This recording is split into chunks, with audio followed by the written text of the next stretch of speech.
In this scenario, we will show how successful products can be built by means of the Mecodes tool for ECAD-MCAD collaboration. In typical collaboration, data is exchanged between CAD designers during the design process, where they exchange models to improve their designs. The scenario starts with the ECAD designer, where he develops a schematic for the PCB design. We see the creation of a PCB schematic for small PCB called the indicator. After the initial design is ready, the ECAD designer starts the ECAD-MCAD collaboration by giving the request to the MCAD designer to create a new PCB outline. This is done through the messenger client, which is an integral part of the Mecodes collaboration environment. The MCAD designer logs to the Mecodes system, and their messenger client automatically starts showing them the latest request from the ECAD designer. Since the major mechanical components and geometrically important electrical components may influence this design, he puts mounting holes and an electrical connector to the board outline. In this way, he makes the ECAD designer aware of important geometrical restrictions, which must be known to make a successful design of PCB. After finishing the placement of components, he exports the design to the Mecodes system and informs the ECAD designer that the initial PCB outline is ready. This initial PCB outline represents the baseline in Edmd protocol terms. The ECAD designer starts the Edmd Collaborator tool from the Expedition menu and imports a newly designed PCB outline. We see that this layout, after it's been validated, fits well to his design, and he can put other components to the board. In the step called back annotation, he puts all other components to the board. When all components are placed on the board, he informs the MCAD designer that new changes are ready and are exported to the Mecodes system. Immediately after the message pop-ups on the MCAD designer's desktop, the latter can start importing a new design change into his current design. During this processing, he has the opportunity to selectively check the effects of each change proposed by the ECAD designer. This is done through the Mecodes process called the Change Request Management, which is integrated in the CATIA V5 workspace. After the changes are accepted and applied to current design, the MCAD designer confirms the change transaction and sends a response to the ECAD designer. By this step, the ECAD designer is informed and is aware of all changes which are accepted or rejected by the MCAD designer.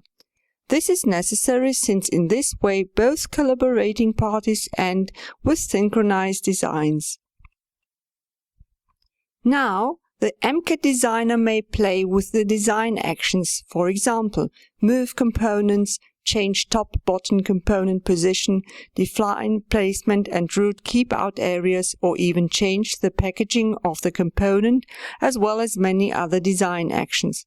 For instance, he may define two keep-out areas, one for the routes and the other for placement of small components. We will see how these areas are recognized by the MG Expedition and how they restrict the ECAD design there. After some component rearrangements, the MCAD designer sends a new design change request. The ECAD designer accepts some of actions from the change request and rejects others, indicating that he is not satisfied with certain design changes. After a few checks of approved changes, he improves his design and sends a response indicating what was accepted and what was rejected.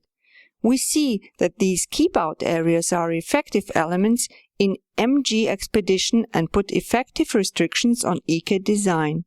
The ECAD designer improves his design and sends a new change request to the MCAD designer, indicating that the PCB design has slightly changed.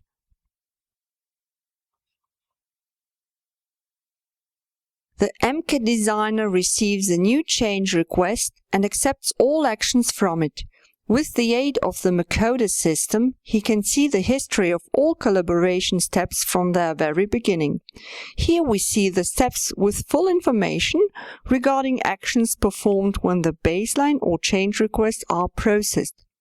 What is very important is that the MCAD designer retrieves any of these steps and reapplies a request to see what happens to his design. With this functionality, he can play with the what-if analysis during the design, which is very important for the quality of design and for the overall collaboration process. Meanwhile, the bottom board designer decides to change the position of one component and sends that request to the MCAD designer. The MCAD designer detects that this change request will be in conflict with the upper board and decides to change the upper board outline and root replacement outline.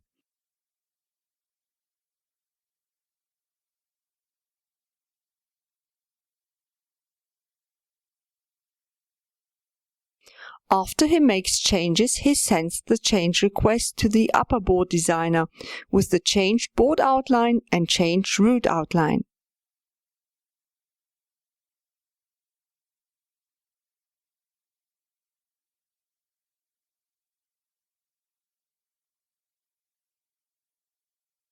The upper board designer validates this request and approves it completely. Now the MCAD designer can approve the request from the ECAD bottom board designer, indicating that movements of these components are now acceptable and verified and can be performed.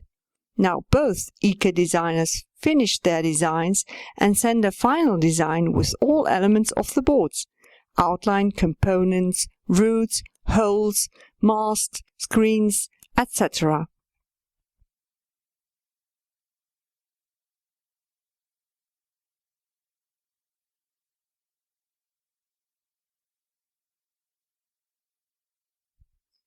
Being finally satisfied with the design, the MCAD designer requests the ECAD designer to finalize the PCB design and to add all other information such as roots, masks, silk screens and others.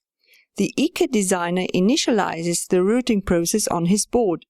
When it is done, he exports all the data through the ODB++ format. The MCAD designer imports ODB++ data with all information and puts them in the case where both boards reside.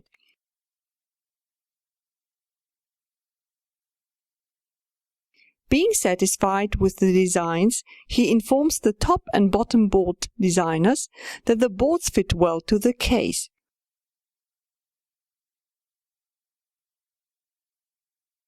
Now he has information enough to continue with advanced checks such as temperature simulations, EMC checks and others.